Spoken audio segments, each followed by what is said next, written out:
बिस्मिल्लाहिर्रहमानिर्रहीम, अस्सलाम वालेकुम। आज हम अंडर दी हुड सीरीज़ का एपिसोड 3 करने जा रहे हैं, जिसमें हमारे पास होंडा सिटी है 2012 मॉडल। और इसमें हम इंजन की अंडर द हुड जो चीज़ें होती हैं और पर्टिकुलरली इंजन, इसकी फैमिलाइजेशन करने जा रहे हैं। और उसमें एज़ यूजुअल जो हमने तरीका रखा हुआ है कि सबसे पहले हम बैटरी की बात करते हैं कि इस गाड़ी के अंदर बैटरी यहाँ पे लगी हुई है। ये इसका ग्राउंड टर्मिनल है और ये इसका पॉजिटिव टर्मिनल है। और इस बैटरी के बिल्कुल साथ ही यहाँ पे इसका कंप्यूटर है, जिसको ECU, ECM और PCM के नाम से भी जाना जाता है। ECU stand for electronic control unit, ECM electronic control module और PCM power train control module. ये कोई भी नाम दिया जाता है और जनरली हम लोग इसको कंप्यूटर के नाम से याद करते हैं। फिर इसका ये कंप्लीट इंजन असम्बली है, ये कंप्लीट इंजन असम्बली है। और उसमें फिर जो एयर बॉक्स जिसको हम कहते हैं, यहाँ से लेके इस जगह से लेके ये कंप्लीट एयर बॉक्स असम्बली है इस इंजन की। और इसमें एयर इस जगह से एंटर होती है और इधर से होती हुई इधर से नीचे एक होल है, जहाँ से ये इस जगह पे नीचे से आती है और दरमियान में एयर फिल्टर अवेलेबल है। और एयर फिल्टर से फ़िल्टर होकर एयर इस तरफ को मूव करती है और यहाँ से इधर ये थ्रोटल बॉडी है इस इंजन की, थ्रोटल बॉडी इसके अंदर से होते हुए इनटेक मैनिफोल्ड के अंदर से इंजन के अंदर कंबस्शन चैम्बर्स के अंदर या सिलेंडर्स के अंदर चली जाती है। और उससे अगली जो बात हम करते हैं वो एक कॉमन ड्राइवर के पॉइंट ऑफ व्यू से, कॉमन यूज़र के पॉइंट ऑफ व्यू से, दैट इज़ कि रेडिएटर की कैप। ये रेडिएटर का कैप राइट फ्रंट साइड के ऊपर अवेलेबल है। इससे आप कूलेंट लेवल या वाटर लेवल जिसको हम कहते हैं वो चेक करते हैं। और इसी में जो इसका रिजर्वायर है कूलेंट का, वो यहाँ पे अवेलेबल है इस जगह के ऊपर। ये कूलेंट का रिजर्वायर है जिसमें एक्स्ट्रा कूलेंट अवेलेबल होता है। और साथ में ही इसमें रेडिएटर के लिए दो लंबा रेडिएटर है, बड़े वाला रेडिएटर है, 1300 सीसी ये गाड़ी है। तो इसमें एक कूलेंट फ़ैन ये लगा हुआ है, रेडिएटर फ़ैन एक ये लगा हुआ है और ये एक दूसरा यहाँ पे रेडिएटर फ़ैन अवेलेबल है। और इसके पीछे आपको जाली रेडिएटर की नज़र आ रही है और ये सारा रेडिएटर उस एंड तक ये कंप्लीट एक रेडिएटर है इस गाड़ी का। और इसको अगर हम टॉप से देखें तो ये रेडिएटर यहाँ से आगे तक जा रहा है। और इसके आगे ये जो वाइट सी पट्टी आपको नज़र आ रही है, बेसिकली रेडिएटर जाली टाइप ही है, जो कि एयर कंडीशनर का जो एवापोरेटर होता है, ये वो है जो कि रेडिएटर के आगे लगा होता है। ये AC सिस्टम से कंसर्न नहीं है। इंक सिस्टम की जो अपर होज़ है ये है, जो कि ऊपर से नेक से तकरीबन निकल रही है। और जो लोअर होज़ है ये इसके बॉटम से निकल रही है और ये आके यहाँ पे थर्मोस्टेट के साथ अटैच होती है। ये इस गाड़ी का थर्मोस्टेट इस जगह के ऊपर अवेलेबल है। और फिर इसकी जो हीटिंग कॉइल की दो होजेज़ हैं वो ये हैं, एक ये वाली है और एक इसके साथ ये वाली। ये दोनों होजेस कूलेंट जो अंदर हीटिंग कॉइल है, जो कि पैसेंजर कंपार्टमेंट के अंदर गर्म हवा देने का बायस बनती है, ये वो है। अब मैं जब भी इस सीरीज़ के अंदर मैं कूलेंट सिस्टम की बात कर रहा हूँ तो हर गाड़ी की जब मैं फैमिलाइजेशन करा रहा हूँ तो उसमें मैं ये एक चेक बता रहा हूँ जो कि बहुत यूज़फुल है। और आजकल गर्मियाँ हैं तो पर्टिकुलरली गर्मियों के सीज़न में एक दफ़ा ये चेक ज़रूर कर लेना चाहिए कि जब गाड़ी सुबह ठंडी हो या किसी वक्त बिल्कुल ठंडी हो चुकी हुई है, उस वक्त गाड़ी स्टार्ट करें और इन होजेस को हाथ लगा के इसको आप बार बार हाथ लगाते रहें और ये देखें कि इनमें से किस होज़ का टेम्परेचर पहले आ रहा है। और जो इसका पहले टेम्परेचर आना शुरू, जैसे ही गाड़ी इंजन स्टार्ट होगा तो इसके विदिन 15-20 आधे मिनट के अंदर अंदर ये गर्म होना शुरू हो जाएगी, जबकि ये अपने टेम्परेचर पे, नॉर्मल टेम्परेचर पे हीट आएगी। इसके साथ साथ जो ये दो होजेज हैं इनका टेम्परेचर भी इस टॉप वाली होज़ के साथ ही बिल्डअप होना शुरू हो जाएगा। और अराउंड 5 मिनट के आसपास, 5 to 8 मिनट के आसपास ये फुली गर्म होगी और ये भी गर्म होगी। और 8 to 10 मिनट के अंदर ये ग्रेजुअली गर्म होना शुरू हो जाएगी और अराउंड 15 मिनट ये सारी होजेस सेम टेम्परेचर पे आ जाएंगी। अब चेक ये है कि अगर 15 मिनट के बाद भी ये फुल हीट अप हो चुकी है और इसको आप हाथ लगाते हैं, हाथ जलना शुरू हो जाता है, जबकि ये वाली होज़ अगर ठंडी रहती है या बहुत कम टेम्परेचर पे रहती है, इसकी निस्बत हाथ लगाने से आपको आइडिया होता है, तो इसका मतलब ये है कि या तो ये थर्मोस्टेट वाल्व क्लोज पोजीशन पे स्टक है या आपका रेडिएटर इस जगह से टोटली चौक है और कूलेंट रेडिएटर में से गुजर के इंजन की तरफ नहीं आ रहा। तो ये डेंजरस है, इसमें गाड़ी हीटअप हो जाती है और हेड गैस के और दूसरे इश्यूज़ आने के बहुत ब्रिलियंट चांसेस बन जाते हैं।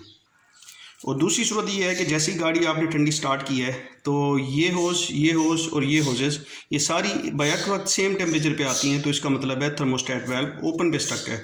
और ओपन पे स्टक होने की वजह से जो इंजन का कूलेंट है वो शुरू से ही रेडिएटर से सर्कुलेट होके आएगा और उसका टेम्परेचर बिल्डअप होने में काफ़ी टाइम लग जाएगा। जितना टाइम टेम्परेचर एक ख़ास टेम्परेचर पे आने में लगता है उतनी देर तक इंजन फ्यूल ज़्यादा कंज्यूम करता रहता है, क्योंकि एक ख़ास टेम्परेचर पे आके ही इंजन अपनी अच्छी परफॉर्मेंस देना शुरू करता है जिसमें फ्यूल इकॉनमी होती है। तो इसलिए इसका ओपन पे स्टक होना फ्यूल इकॉनमी कॉस्ट करता है और क्लोज पे स्टक होना ये इंजन की हेड गैस्केट को कॉस्ट करेगा या इंजन के अंदर और इश्यूज़ मैकेनिकल इश्यूज़ भी आ सकते हैं हीटिंग की वजह से। तो इनको अवॉइड करना चाहिए। और इस साइड पे जब आप शुरू में चेक करेंगे इन दोनों होजेस का टेम्परेचर एक ही दफ़ा में इकट्ठे बराबर राइज होना चाहिए।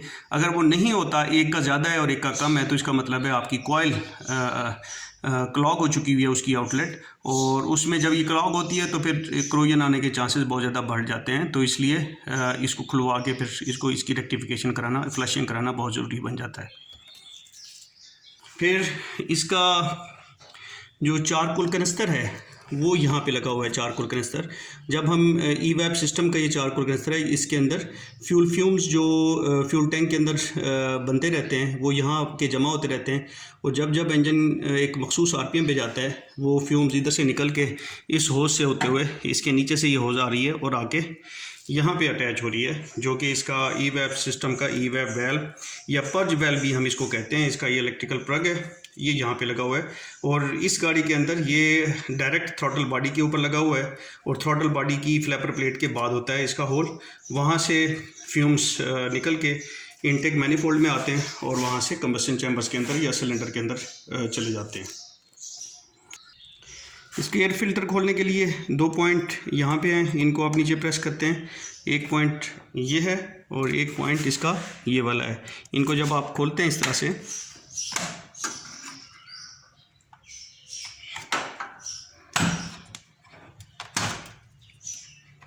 तो ये आपका फ़िल्टर यहाँ से फ़िल्टर के लिए एक्सेस बन जाती है। ये आपका यहाँ पे एयर फिल्टर अवेलेबल है, और इसी फ़िल्टर के ऊपर ही जैसे मैंने आपको पहले बताया यहाँ पे इसका मैस एयर फ्लो सेंसर है जिसको मैफ सेंसर कहते हैं, MAF। ये सेंसर बेसिकली एयर की क्वांटिटी को मेजर करके कंप्यूटर को बताता है, और इस जगह के ऊपर इसका map sensor manifold absolute pressure sensor available है, जो कि इंजन का मैनिफोल्ड के अंदर जो प्रेशर होता है उसको मेजर करता है और कंप्यूटर को बताता है। इसी तरह से यही सेंसर चूँकि मैप सेंसर यहाँ पे लगा हुआ है, तो ये जो बैरोमीट्रिक प्रेशर है वो भी मेजर करता है जब गाड़ी का इंजन ऑफ होता है और स्विच ऑन होता है।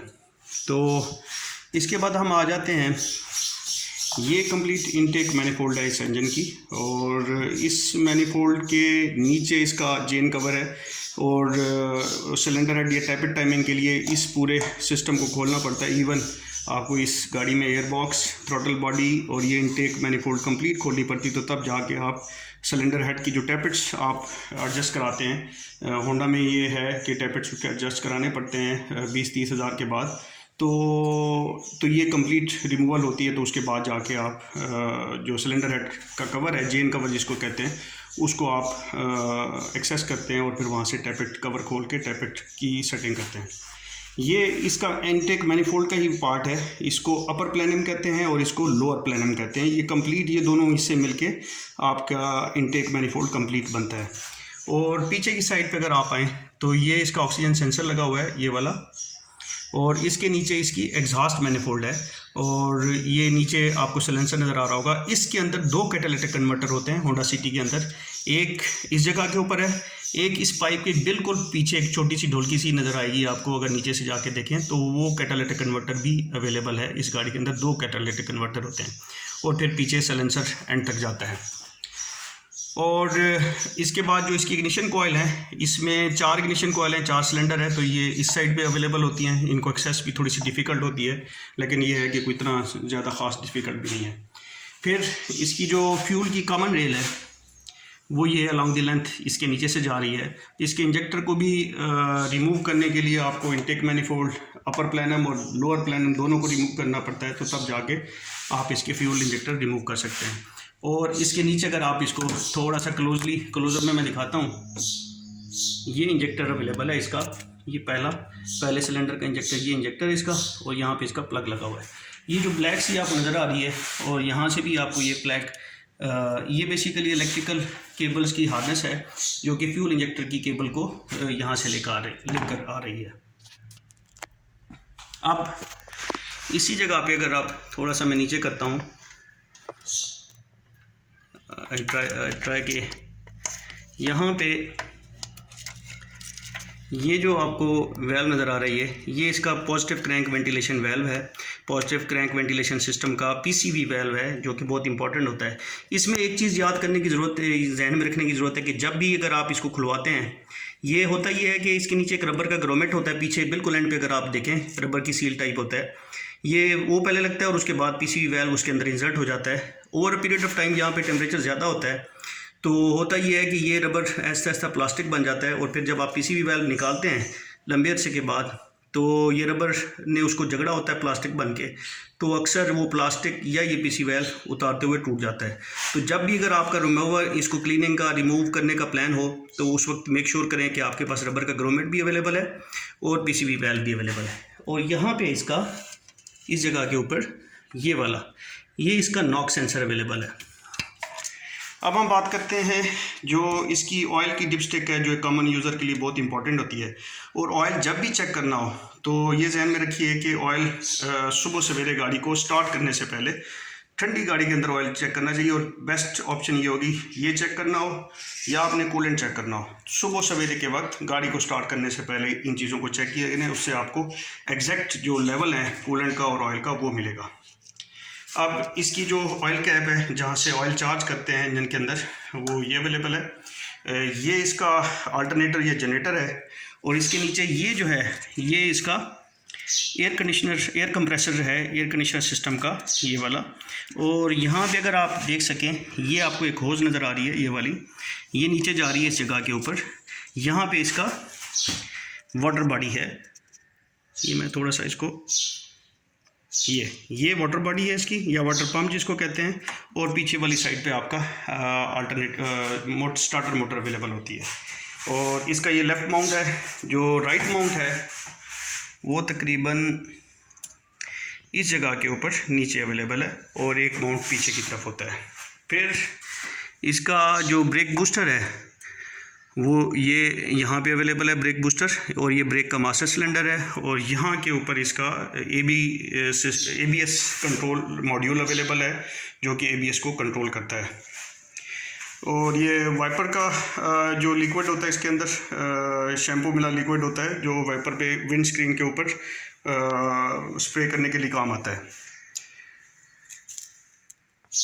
और हाँ, एक चीज़ मैं मिस कर गया था, generally mass air flow sensor जिस गाड़ी में लगे होते हैं, तो उसका जो इनलेट एयर टेम्परेचर सेंसर होता है वो भी मैस एयर फ्लो सेंसर का पार्ट होता है, वो भी इसी के अंदर होता है। तो इस सेंसर के अंदर दो सेंसर अवेलेबल हैं, मैस एयर फ्लो सेंसर और इनलेट एयर टेम्परेचर सेंसर। और जो थर्मोस्टेट या कूलेंट का जो टेम्परेचर सेंसर है, इस गाड़ी में दो सेंसर होते हैं। अभी मुझे विजिबल नहीं है, बहरहाल एक प्रॉब्ली इधर होगा और एक इससे पहले और एक इसके बाद में कहीं पे आएगा, but I am not sure कि वो किस जगह पे है। और इसके अलावा जो ऑक्सीजन सेंसर लो स्ट्रीम का है, ये इसको S1 या अपर स्ट्रीम ऑक्सीजन सेंसर कहते हैं, और एक जो इसके नीचे होगा उसको लोअर स्ट्रीम ऑक्सीजन सेंसर कहेंगे, जो कि कैटालिटिक कन्वर्टर की एफिशिएंसी को मॉनिटरिंग के लिए होता है। दैट्स ऑल जी, आई थैंक यू ऑल, अस्सलाम वालेकुम।